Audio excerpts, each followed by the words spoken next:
With 2 attacks in 4 weeks, London is on high alert.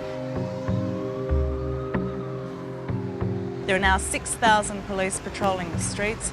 Suicide bombers could be anywhere.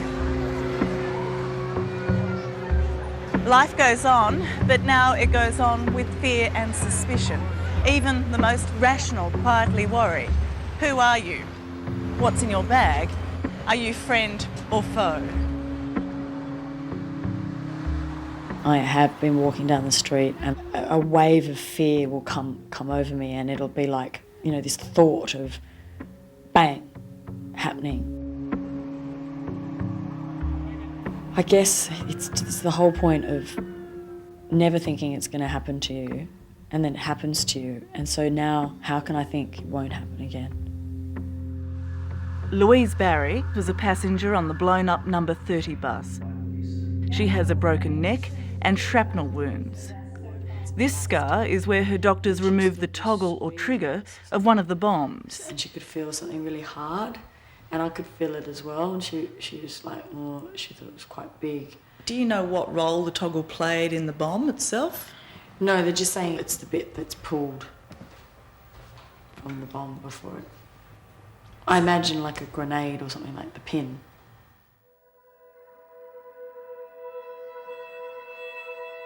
I'm petrified.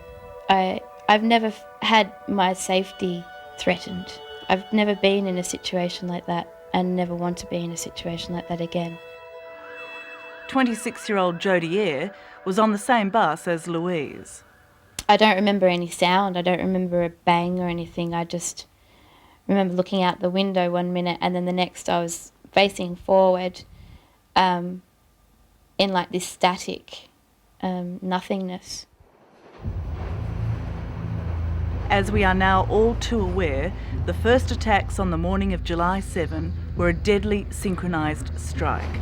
Peak hour and suicide bombers blow up 3 underground trains within moments of one another, killing 38 people. There was a really loud bang and there was a vibration on the tube, on the roof, and everyone sort of looked up and the power went out. On a nearby train, on her way to work, 29-year-old Louise Barry had no idea of the carnage so close by, or how close she would come to dying less than an hour later. Along with thousands of others, Louise was evacuated from the tube and, told the bang was a power surge, found a bus to continue her journey. And I saw the number 30 bus, looked on the front, it said Islington, which is where I had to go, and it was quite vacant, there weren't many people, so I just jumped on that bus. Understandably, Louise is apprehensive. This is the first time she's been on a bus since the attack. So when I got on, the bus was pretty much empty, and I just went straight to the back seat because it was vacant. Just sat in the corner. It's like I used to do when I was at school, on a school excursion up the back, in the corner. And just chatting to everyone. We sort of crawled through the stairs and then out the window. Like Louise, Jodie had been evacuated from the same tube station. She ended up on the same bus, only she sat upstairs, as did the 19-year-old suicide bomber. It was 9:47 a.m. and the by now full bus was in gridlock at Tavistock Square. The terrorist detonated his bomb. The roof was blown off and the back end demolished. 14 people were killed, including Australian Sam Lee. Within about a minute, the most extreme pain, of heaviness that I've ever felt just started to come down on me, like what felt like a ton of bricks just constantly being poured, piled up on my shoulders until I couldn't stand up any longer. I see the guy's face that was sitting next to me and just the look of absolute terror, not knowing what the hell that was and not understanding it. I see his face. I see the floor, the steps of the bus as we go down the stairs. And then I see the blood on the pavement where I was told to sit down when I first got off the bus and where I couldn't because there was blood there. Even now, Jodie's experience on bus 30 is still so unreal she carries a photo taken in the moment after the blast. When I looked around, there was one intact set of seats and then nothing. And I haven't dealt with that yet. I don't know if I ever will be able to. So between you and the devastation, it was just one intact row of seats? Yeah, 2 sets of seats. That's very close. Yeah, yeah.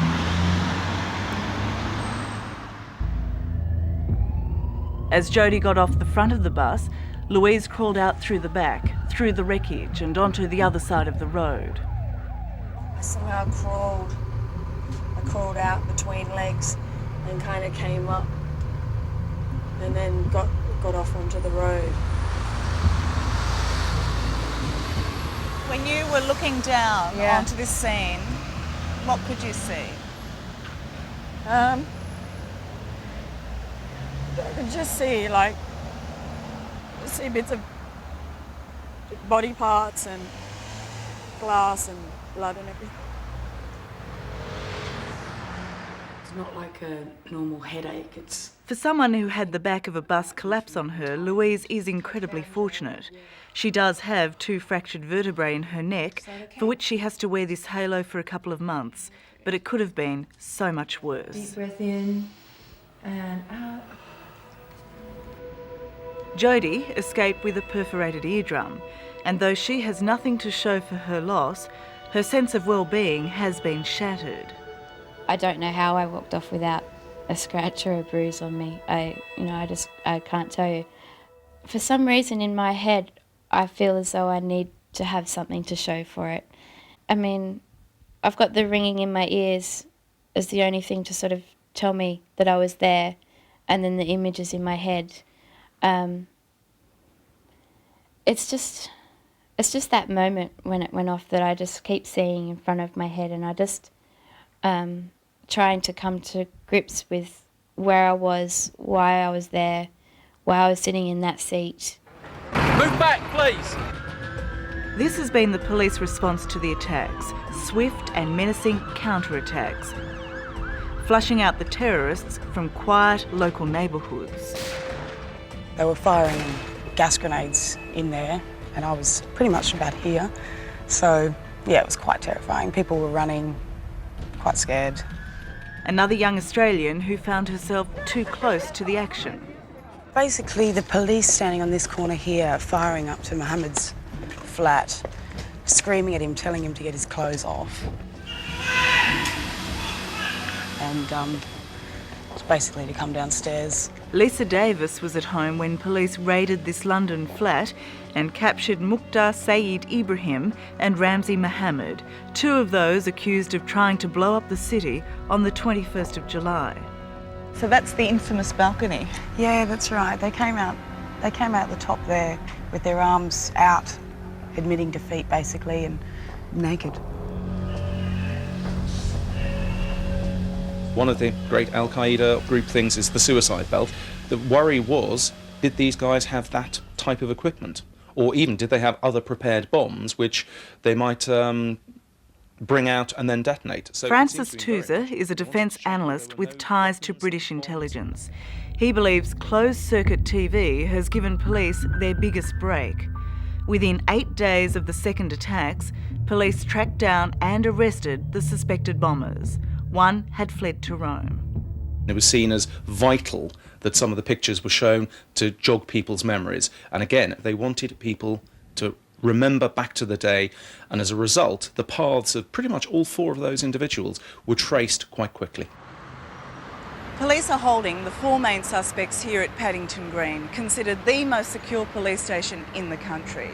They have 2 weeks from the time of arrest to interrogate the suspects without charging them, to link them to the bombs or let them go. That's why forensic evidence is crucial. In this investigation, this war on terror, microscopes are as important a weapon as machine guns. They have seemed to have built up a very good picture of not just the explosive, and the exact nature of the explosive, so that subsequently they've said they believe that both the bombs on 7th and 21st of July weren't just the same type of explosive, that they were the same batch. It's thought the second attempt to bomb London failed because there was either a fundamental error by the bomb maker or the explosives had passed their use-by date. With as many as 5,000 British subjects estimated to have trained in foreign terrorist camps, Francis Tusa is convinced there will be another attack. My gut feeling would be the next one will be a car bomb or a lorry bomb. They basically have shown a variety of different methods, tactics. They aren't just a single method group, that they are pretty resourceful. People say you've got to be resilient, you've got to have courage, you've got to stand up against them. But you can't. I can't. I can't stand up against a bomb. I mean, I did stand up against a bomb and survive, but I can't keep doing that. I can't keep fighting against something that you don't know what's there. In some respects, I acknowledge the fact that I'm running to go home. I need to see my mum. I need to get out of here. I mean, I feel like I'm fighting a losing battle against a suicide bomber because he or she's always going to win, aren't they? Because, I mean, you can't really defend yourself against them. It seems it's this sort of fanatical modern-day warfare that's coming from some deep-seated hatred. Yeah, just got to get back on with life, really. Louise intends staying in London and is slowly recovering. And part of that recovery is saying goodbye to her family, who came over from Australia to be with her after the bombing. How are you feeling about leaving today? Getting upset. What is it that's upsetting you? Oh, I suppose leaving Louise now,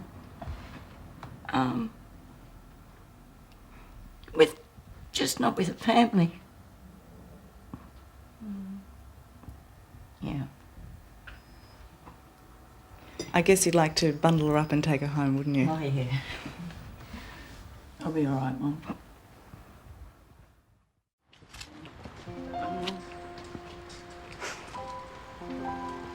Their journey may be different, but their ambition is the same. I'll come home soon, won't you? Both Louise and Jody want to reclaim a sense of security. You're all right. Don't worry about me. For Louise, it's completing what she set out to do, stay in London to work and travel. Thanks, Martin. Thanks, Eliza. Thanks. For Jody, it's returning home early to heal, to recharge with the help of family and friends. I want to, in myself, get to the point where I can come back, because I think it would be really important to come back and show to myself, if anyone else, that I've overcome all this. So it won't just be London that might get stronger because of this, it might be you too. Yeah. Hopefully. I mean, it's changed my world, so it can only be for the better because I'm still standing.